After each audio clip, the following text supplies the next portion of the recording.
The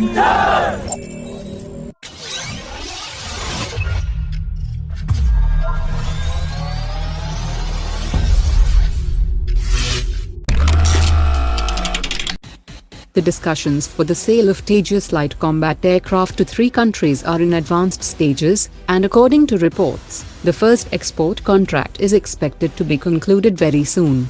Hindustan Aeronautics has recently signed a Memorandum of Understanding with Metals and Minerals Trading Corporation of India, who will be the channelizing partner for import of palm oil from Malaysia, for the counter trade for the possible sale of 18 Tejas aircraft to the Malaysian Air Force. As far as the Tejas export to Argentina is concerned, Argentine analysts have said that if the light combat aircraft is preferred by the Argentine Air Force, it will further boost the relationship between the two countries, and India will also act as a bridge to strengthen Argentina's ties with Russia and the Western countries, as India has an excellent relationship with both.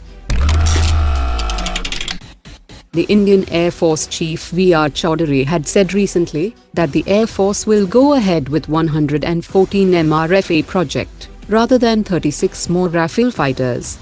India had already paid for the one-time cost for 13 Indian-specific enhancements in the F-3R variant, but if India selects the latest F-4.1 standard, it will see a further rise in the cost of the aircraft by at least 10%.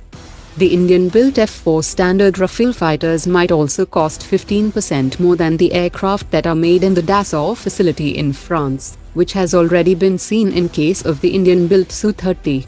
The annual production rate of F-4 standard Rafale will also contribute to the final bill for 114 fighters, as in case of Su-30, India paid $22 million more per unit cost, as the Su-30 had an annual production rate of only 12 units.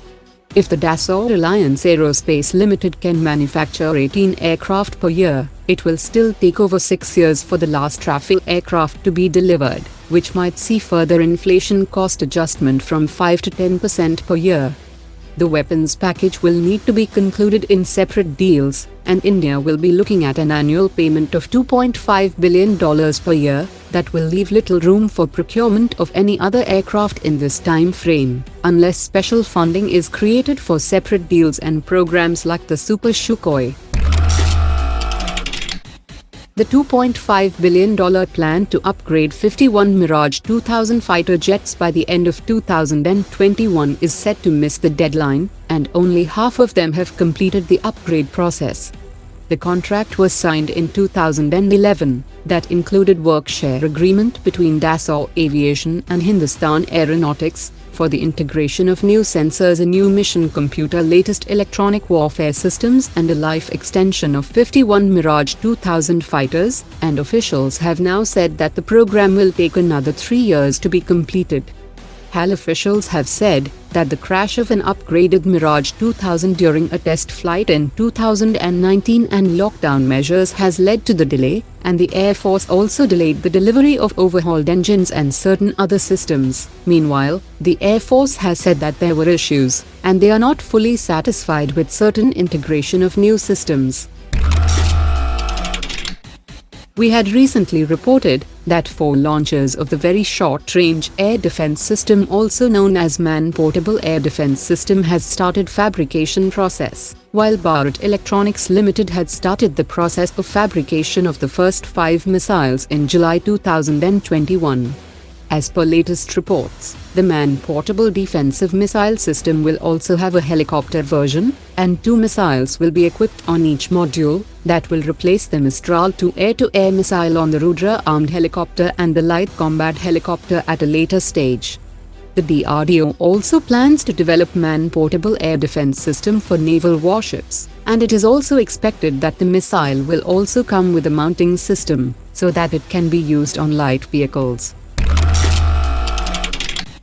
At a time when India is all set to receive the first S-400 unit in early December, U.S. Deputy Secretary of State Wendy Sherman has discussed the issue of India procuring the S-400 missile system with the Indian Foreign Secretary.